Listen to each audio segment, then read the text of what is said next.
Jerry Jerry ഞാൻ വന്നിട്ടോ.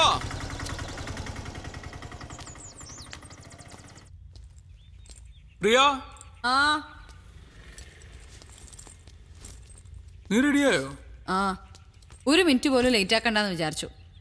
ഇതാ നോക്കിയേ, അന്നയ്ക്കൊരു ചുരിദാറ്, ജെറിക്കൊരു ഷർട്ട്. അന്ന നിന്നോട് പ്രത്യേകിച്ച് എന്തെങ്കിലും പറഞ്ഞിട്ടുണ്ടായിരുന്നോ? ഇല്ലല്ലോ. എന്തേ?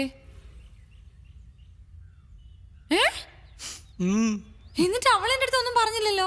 ഇനി നീ ഇത് പോയി ചോദിക്കാനും നിൽക്കണ്ട കേട്ടോ. ചിലപ്പോ എല്ലാവരുടെയും മുമ്പ് വെച്ച് അങ്ങനെ അനൗൺസ് ചെയ്യാൻ വേണ്ടിയിട്ടായിരിക്കും. ചുമ്മാ ചുമ്മാ അതല്ല, അത് വരച്ചിട്ടാ.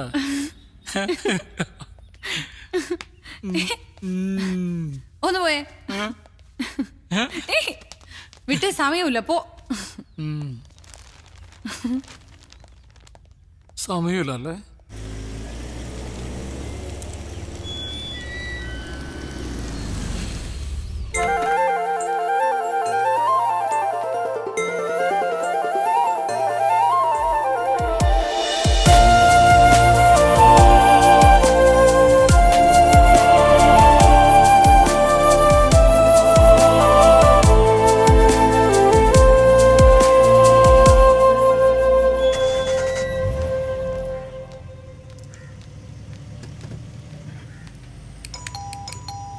അന്നാ,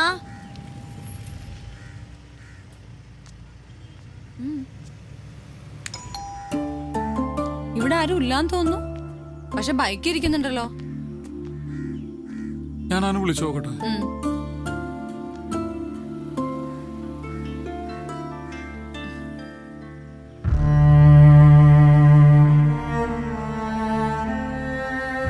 ഇനി ഹോസ്പിറ്റലിൽ എങ്ങാനും പോയിട്ടുണ്ടാവും. എങ്കിൽ നമ്മളോട് പറയില്ലേ?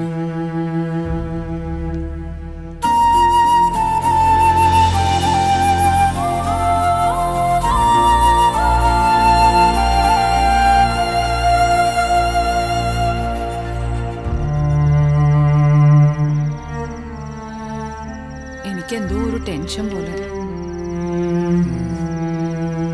ഞാൻ ഒരു കാര്യം ചെയ്യാം, ഞാൻ അബുവിനെ വിളിച്ച് ചോദിക്കാം.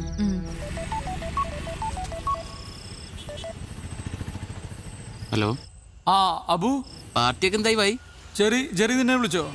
ഇല്ല, നിങ്ങൾ ഒരുമിച്ചല്ലേ? വിളിച്ചിട്ടില്ല അബുവിനെ.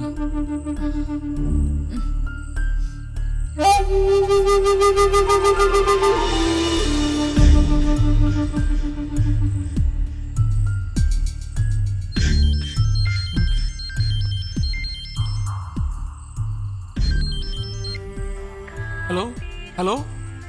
ഇപ്പോൾ ഡയറക്റ്റ് സബ്സ്ക്രൈബ് ചെയ്യാം. 15 ദിവസത്തേക്ക് വെറും 20 രൂപയ്ക്ക്.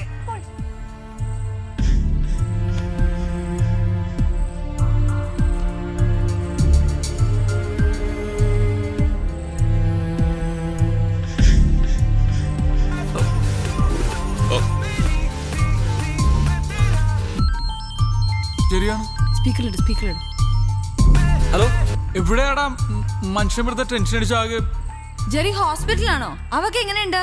ഒന്ന് പോകുമ്പോ ഒന്ന് പറഞ്ഞിട്ട് പോയിക്കൂടെ ജെറി? എടാ ഞാനിവിടെ അന്നയുടെ വീട്ടിലാ. പാട്ട് നടക്കും ഇവിടെ. ജെറി, എടാ, പതിനഞ്ച് മിനിറ്റ് മതി, ഞാൻ വിളിക്കാം. മതി സംസാരിച്ചു.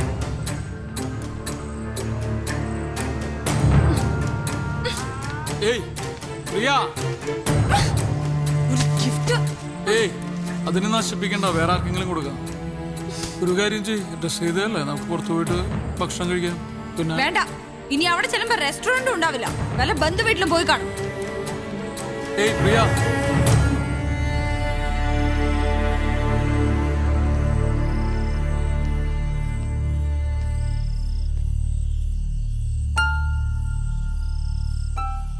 ഒരു ബന്ധുക്കളിൽ നിന്നൊക്കെ ഒറ്റപ്പെട്ട പോലെ ആയിരുന്നില്ലേ? പെട്ടെന്ന് പിണക്കമൊക്കെ തീർന്നു കഴിഞ്ഞപ്പോ തീർന്നപ്പോ മനഃപൂർവ്വം ന്യായീകരിക്കാനാണെങ്കിൽ ലോകത്തിലെ എല്ലാത്തിനെയും ന്യായീകരിക്കാം. ആത്മാർത്ഥമായിട്ട് പറ, അവരീ കാണിക്കുന്നത് മര്യാദയാണോ?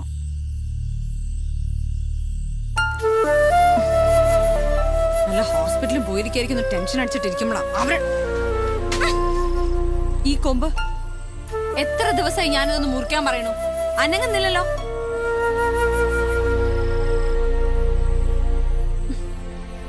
എന്തത്ര ആലോചിക്കാൻ? ഞാൻ ചോദിച്ചതിന് മറുപടി പറ. അവർ ഈ ചെയ്തത് ശരിയാണോ തെറ്റാണോ? ശരിയാണോ തെറ്റാണോ? തെറ്റാണ്. ആ ആ.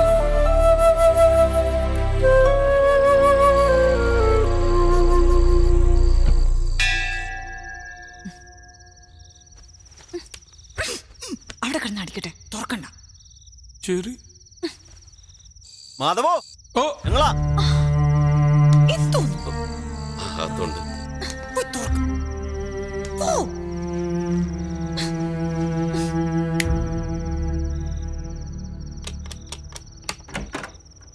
ആ എന്താണ് ഇവിടെ വിളിച്ചു എനക്കില്ലാതെ? പ്രിയക്ക് നല്ല തലവേദന ഉണ്ടായിരുന്നു, അപ്പൊ നേരത്തെ കിടന്നു. ഏതായാലും രണ്ടുപേരോടും ഞാൻ വലിയൊരു സോറി പറയാം. ഇവര് പറഞ്ഞായിരുന്നു ഇന്നത്തെ ഗെറ്റ് ടുഗദറിന്റെ കാര്യം. ഞങ്ങളാ ഇവര് നിർബന്ധിച്ച് കൂട്ടിക്കൊണ്ടുപോയത്.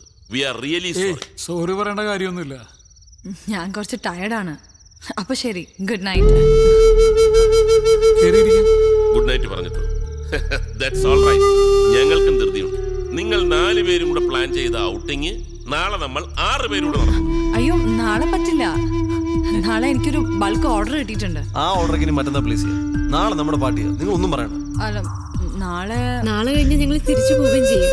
അയ്യോ, നാളെ പ്രിയ പ്ലീസ്, ഞങ്ങളുടെ റിക്വസ്റ്റ്. ആ പോകുന്നതിന് മുമ്പ് ഒരു കാര്യം കൂടി. രസാ, അങ്ങനെ ദാ, ശുദ്ധമായ മുന്തിരി ഉണ്ടാക്കിയതാ. അളിയനൊരെണ്ണം കൊടുത്തിട്ടുണ്ട്, ഒരെണ്ണം മാധവൻ. ഹേയ്, ഇതൊന്നും ഇവിടെ ശീലമില്ല. വെറുതെ പോലും വീട്ടിൽ വെക്കാറില്ല. സോറി. ഞാൻ പ്രിയയുടെ ഭാഗത്ത്. ഈ ഒരു സാധനത്തിൽ നിന്നും എത്രയും മാറി നിൽക്കുന്നോ അത്രയും നല്ലത്. പക്ഷെ എനിക്കൊന്നും ഇത് വേണം. ഇതിപ്പം ഉപയോഗിക്കണ്ട, ഒരു ഗിഫ്റ്റ് അല്ലേ? വില കൂടിയ ഗിഫ്റ്റ് ഉപയോഗിക്കുന്നവർക്ക് കൊടുക്കുന്നല്ലേ നല്ലത്. അതാണ് നല്ലത്. അല്ല, അതും നേരെ. ഏതായാലും ബാക്കിയൊക്കെ നാളെ വൈകുന്നേരം. Good night. Good night. ഇനി ഇത് ഞാൻ അടിച്ചു തീർക്കണം.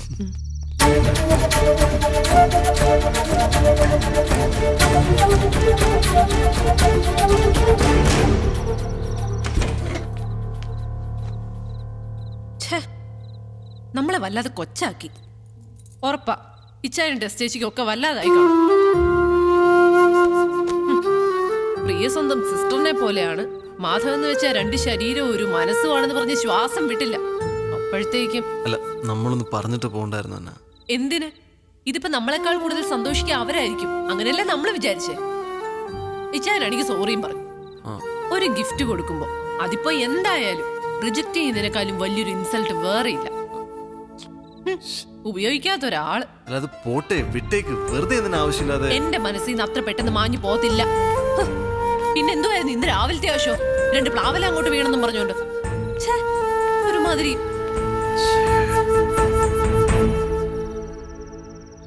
നമ്മൾ റിയാക്ട് ചെയ്ത് കുറച്ച് കൂടിപ്പോയി. ഒന്നുമില്ലെങ്കിൽ അവരുടെ ഫാമിലി റിയൂണിയൻ ആയിരുന്നില്ലേ? സാരമില്ല, നാളെ ഈവനിങ് നമുക്ക് പോകുമ്പോ കോമ്പൻസേറ്റ് ചെയ്യാം.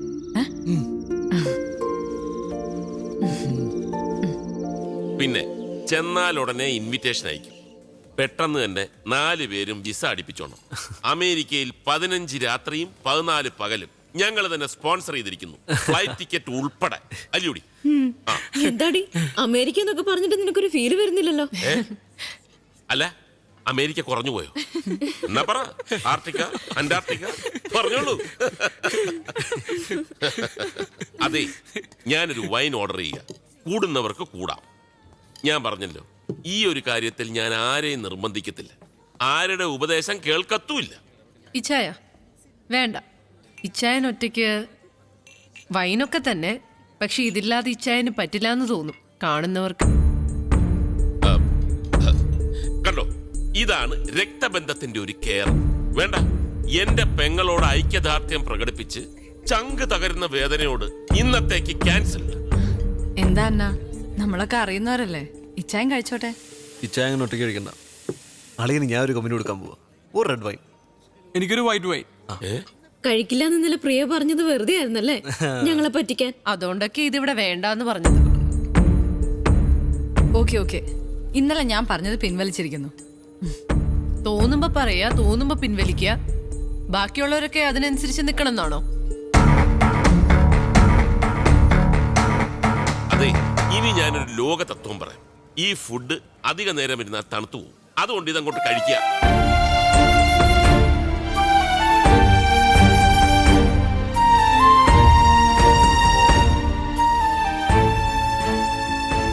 So Jerian Madhav signing off from hello നമസ്തേ. നാളെ നമുക്ക് വീണ്ടും ഹലോ നമസ്തേയിൽ കേൾക്കാം. എന്താടാ എന്തു പറ്റി? എന്ത്? എന്തൊരു മിസ്സിംഗ് പോലെ? ഏയ് കുഴപ്പമൊന്നുമില്ലല്ലോ. ഷോയ്ക്ക് എന്തെങ്കിലും പ്രശ്നം ഉണ്ടായിരുന്നോ? അല്ല, വല്ലാതെ മെക്കാനിക്കലായിട്ട് അങ്ങ് ചെയ്ത പോലെ. ഏയ് അത് സാറിന് തോന്നിയതായിരിക്കും. ഒരു മിനിറ്റ്. ശരി.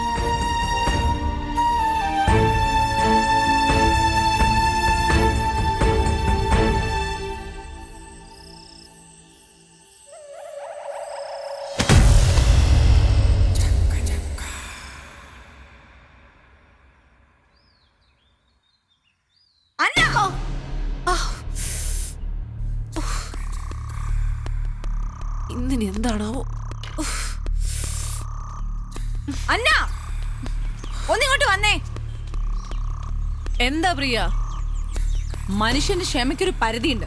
ഈ പ്ലാവ് അല്ലെങ്കിൽ ഇതിന്റെ ഈ കൊമ്പ് ഇന്ന് മുറിക്കണം. അട്ടയും പുഴുവും ഛർദിക്കാൻ വരുന്നത്. ഏയ് പ്രിയ, അതിനിങ്ങനെ ഒച്ച ഉണ്ടാക്കണോ? നമ്മൾ ഈ വില്ല വാങ്ങുമ്പോഴേ ഉണ്ടായിരുന്നോ ഈ പ്ലാവ്? ഈ കൊമ്പ് അന്നേ അങ്ങോട്ട് ചാഞ്ഞു തന്നെ ആയിരുന്നല്ലോ. ന്യായം ഒന്നും പറയണ്ട. എനിക്കിനി ഇത് സഹിക്കാൻ പറ്റില്ല. എന്ത് പറയാ? എന്ത് പ്രശ്നം? ഒന്നുമില്ല, ഈ പ്ലാവ് മുറിക്കണം, അത്ര തന്നെ. ചേട്ടാ, അത് നേരത്തെ തന്നെ അങ്ങ് മുറിക്കേണ്ടതല്ലായിരുന്നു. അതെ, അങ്ങനെയായിരുന്നെങ്കിൽ മറ്റുള്ളവർക്ക് തലവേദന ഇല്ലാതെ ജീവിക്കായിരുന്നല്ലോ. എന്താ പ്രിയ ഇങ്ങനെയൊക്കെ സംസാരിക്കുന്നത്? എടാ ഇതിനൊരു സൊല്യൂഷൻ കാണും. എടാ നിനക്കറിയാവുന്നല്ലേ, ഞാൻ വിളിച്ചല്ലേ, ആളെ കിട്ടണ്ടേ? ചേട്ടാ, ശ്രമിച്ചിരുന്നെങ്കിൽ ആളെ കിട്ടാനാണോ പാട്? ഇവിടെ ഇഷ്ടം പോലെ ബംഗാളികളില്ലേ? എന്താ നിങ്ങൾ ഒരു ബംഗാളി വിളിച്ചോണ്ടോ? എന്താ പ്രശ്നം? ഇവിടെ പ്രശ്നമൊന്നുമില്ല, ഞങ്ങൾ തീർത്തോളാം. നിങ്ങൾ തീർത്തോളൂ, പക്ഷേ ഈ ഒച്ചയും ബഹളമൊന്നും ബാക്കിയുള്ളവർക്ക് ബുദ്ധിമുട്ടുണ്ടാക്കരുത്. എന്തിനാ വെറുതെ നാട്ടുകാരെ കൊണ്ട് ചിരിപ്പിക്കാനായിട്ട് ഈ ബഹളം? ഈ ഒരു അവസ്ഥയിൽ ആരാണെങ്കിലും ബഹളം വെച്ച് പോകും. ഇവളായതുകൊണ്ട് ഇത്രയും ചെയ്തുള്ളൂ. എന്നാ പിന്നെ ഒരു കാര്യം ചെയ്യാം, ഈ കൊമ്പ് ഞങ്ങൾ തന്നെ അങ്ങ് മുറിച്ചോളാം. അങ്ങനെ ഇപ്പൊ ഞങ്ങളുടെ പ്ലാവാരും മുറിക്കണ്ട. ഓഹോ, അതിന്റെ അർത്ഥം ഞങ്ങളിത് സഹിക്കണമെന്ന്. അത് കുറച്ച് ബുദ്ധിമുട്ടാവും. ഞാനിന്ന് രാത്രി തന്നെ ആളെ വിളിക്കും, കൊമ്പും മുറിക്കും. അത് പറ്റത്തില്ല. എന്ന് വെച്ചാൽ സമയമാകുമ്പോൾ ഞാൻ തന്നെ അങ്ങ് മുറിക്കും. പിന്നെ വേറെ എന്തെങ്കിലും പ്രശ്നം ഉണ്ടെങ്കിൽ അത് ഇങ്ങനെയല്ല എക്സ്പ്രസ് ചെയ്യുന്നത്. നീ ആവശ്യമില്ലാതെ സംസാരിക്കരുത് കേട്ടോ. നീ എന്നെ സംസാരിക്കാൻ പഠിപ്പിക്കണ്ട. ഭാര്യയും ഭർത്താവും കൂടെ മനുഷ്യന്റെ സ്വഭാവം മോശമാക്കരുത്.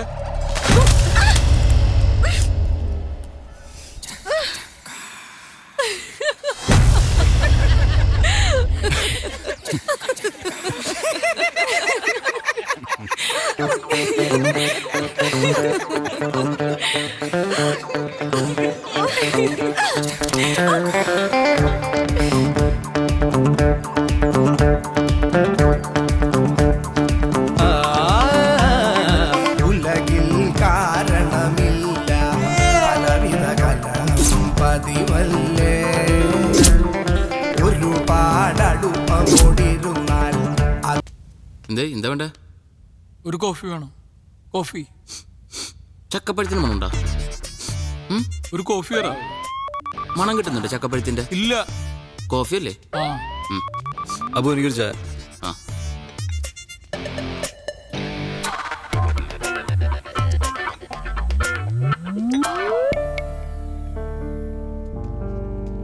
എടാ എന്നാ.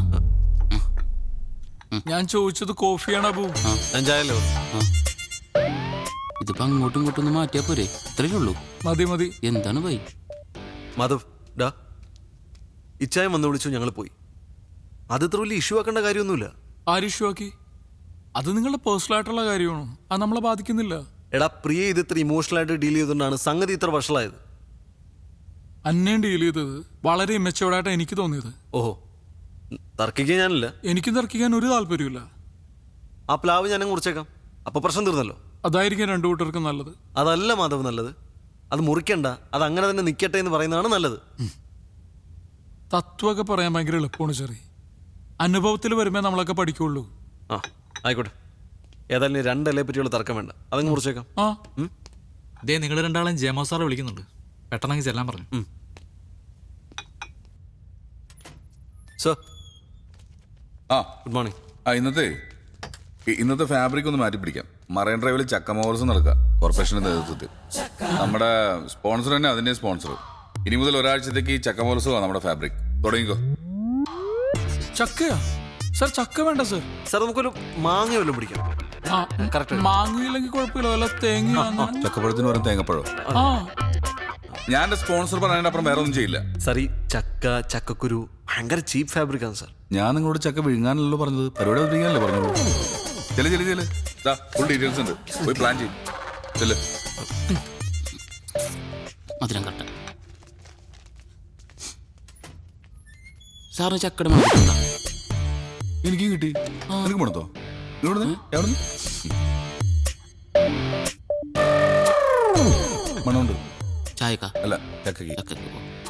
Good morning Kochi. നിങ്ങളുടെ ഏവരുടെയും പ്രിയപ്പെട്ട ഷോയായ ഹലോ FM-ന്റെ ഹലോ നമസ്തയിലേക്ക് എല്ലാവരെയും സ്വാഗതം ചെയ്യുന്നു. നിങ്ങളുടെ favourite Jerry, Your most favorite RJ Madhav എന്റെ എല്ലാ പ്രിയപ്പെട്ട ലിസണേഴ്സിനെയും ഹലോ നമസ്തയിലേക്ക് ഒരു തവണ കൂടി സ്വാഗതം ചെയ്യുന്നു. ഇന്ന് ഞങ്ങൾ നിങ്ങളെ കൂട്ടിക്കൊണ്ടുപോകാൻ പോകുന്നത് വളരെ രസകരമായ ഒരു സ്ഥലത്തേക്കാണ്. എവിടേക്കാണ് മാധവ്? മെറൈൻ ഡ്രൈവിലേക്ക്. അവിടെ നടക്കുന്നത് ചക്ക മഹോത്സവമാണ്. ചക്ക മഹോത്സവം സുഹൃത്തുക്കളെ, നമ്മുടെ കേരളത്തിൽ ആദ്യമായി കൊച്ചിയിൽ അതാ നടക്കുന്നു ചക്ക മഹോത്സവം. ചക്കയെ പറ്റി പറയുകയാണെങ്കിൽ ചക്ക മലയാളികളുടെ ഇഷ്ട വിഭവമാണ്. ചക്കയട, ചക്ക പായസം, ചക്ക അവിയൽ, ചക്ക വരട്ടിയത്, ചക്കത്തോരൻ, ചക്ക പുഴുക്ക്, ഇങ്ങനെ ഒരുപാട് രസകരമായ വിഭവങ്ങൾ നമ്മൾ ചക്കയിൽ നിന്നുണ്ടാക്കുന്നു. അതേപോലെ പറയാൻ വിട്ടുപോയ മറ്റൊരു കാര്യമുണ്ട്. മാധവന്റെ വൈഫ് പ്രിയ വളരെ നല്ലൊരു ബേക്കറാണ്. അവർ വളരെ നന്നായിട്ട് ചക്ക കേക്ക് ഉണ്ടാക്കുന്നതാണ്. അതെ, ബേക്കർ ആവുക എന്നുള്ളതും ചക്ക കൊണ്ട് കേക്ക് ഉണ്ടാക്കുക എന്നുള്ളതും അതൊരു ക്വാളിറ്റിയാണ്. ഒരു പക്ഷെ അത് കഴിക്കാനുള്ള ഭാഗ്യം എന്റെ പ്രിയപ്പെട്ട സുഹൃത്തിന് ഉണ്ടായിട്ടുണ്ടാവില്ല. നമുക്ക് മാറ്ററിലേക്ക് തിരികെ വരാം. ചക്ക മഹോത്സവം. അതിനോടനുബന്ധിച്ച് ഞാൻ ഏവരോടും റിക്വസ്റ്റ് ചെയ്യാണ്, എല്ലാവരുടെയും വീട്ടിലൊരു ഒരു ചക്കക്കുരു നടുക. അതൊരു പ്ലാവാകട്ടെ, കേരളം ഒരു പ്ലാവളമാകട്ടെ. ചക്കക്കുരു നടുന്നതിന് മുമ്പ് നിങ്ങൾ ഒരു കാര്യം ആലോചിക്കുക. ചക്കക്കുരു കുഴിച്ചിട്ട് അത് വലുതായി ഒരു പ്ലാവാകുമ്പോൾ ഒരു കാരണവശാലും നിങ്ങളുടെ അയൽവാസി ബുദ്ധിമുട്ടരുത്. അദ്ദേഹത്തിന്റെ ജീവിതം ഒരിക്കലും നിങ്ങൾ താറുമാറാക്കരുത് എന്ന് പറയാൻ പാടില്ല. അതൊരു തെറ്റായ പ്രയോഗമാണ്, അതങ്ങനെ പറയാൻ പാടില്ല. അതിലേക്ക് നമുക്ക് പിന്നീട് കടക്കാം. പ്ലാവിലെ നമ്മൾ നൊസ്റ്റാൾജിയാണ്. പ്ലാവിലുണ്ട് കുമ്പിള് കുത്തി കഞ്ഞി കുടിക്കാത്തവരെ ആരുണ്ട് സുഹൃത്തുക്കളെ? അതേപോലെ തന്നെ നമുക്ക് എല്ലാവർക്കും അറിയാം, ചെറുപ്പത്തിൽ നമുക്ക് നമ്മുടെ അച്ഛനപ്പന്മാര് തൊപ്പി ഉണ്ടാക്കി, പ്ലാവിനോണ്ട് തൊപ്പി ഉണ്ടാക്കി നമ്മുടെ പോലീസുകാരാക്കിയിട്ടുണ്ട്. നിങ്ങളുടെ പ്ലാവ് മുഖേന അയൽവാസിക്ക് ബുദ്ധിമുട്ടുണ്ടാവുകയാണെങ്കിൽ തീർച്ചയായിട്ടും പോലീസ് ഇടപെടുക തന്നെ ചെയ്യും. അത് പറയുകയാണെങ്കിൽ അത് ക്ഷുദ്രന്മാരുടെയും വിവരദോഷികളുടെയും ഭാഷ മാത്രമാണ്. മാത്രമല്ല ഞാൻ ഓർമ്മിപ്പിക്കുന്നു, പോലീസുകാർ മരം വെട്ടുകാരല്ല. അതുപോലെ തന്നെ പോലീസുകാരെ ഭയന്ന് ആരും ഇതുവരെ മരമോ മരത്തിന്റെ കൊമ്പോ വെട്ടാറില്ല. മാധവ്, എന്റെ അയൽവാസി ഒരു പ്ലാവ് നടുകയും അത് മുഖേന എന്റെ ജീവിതത്തിനെയോ അല്ലെങ്കിൽ എന്റെ വീടിനെയോ ഏതെങ്കിലും തരത്തിൽ ബാധിക്കുകയാണെങ്കിൽ തീർച്ചയായിട്ടും പോലീസ് ഇടപെടുകയും ആ പ്ലാവ് മുറിച്ചു മാറ്റുകയും ചെയ്യും. ചെറിയ നമുക്കൊരു സോങ്ങിലേക്ക് കിടക്കാം. Madhav, take it from me. എന്റെ പ്ലാവല്ല, അതിന്റെ കൊമ്പ് പോയിട്ട് ചില്ല പോലും വെട്ടാൻ ഞാൻ സമ്മതിക്കില്ല. അത് മുറിക്കാൻ പറ്റുമോ ഇല്ലയോ എന്ന് നിനക്ക് ഞാൻ കാണിച്ചു തരും. എടാ, നിന്നെ പോലൊരു കിഴങ്ങനെ ഫ്രണ്ടാക്കി എന്നെ പറഞ്ഞാൽ മതി. ഞാനില്ലെങ്കിൽ ഷോ നടക്കില്ലായിരുന്നു. നീയാടാ കിഴങ്ങൻ. ഞാനല്ലേ കാണാറുണ്ട്. എന്ത് കാണാനടാ? നീ എന്തുണ്ടാക്കി?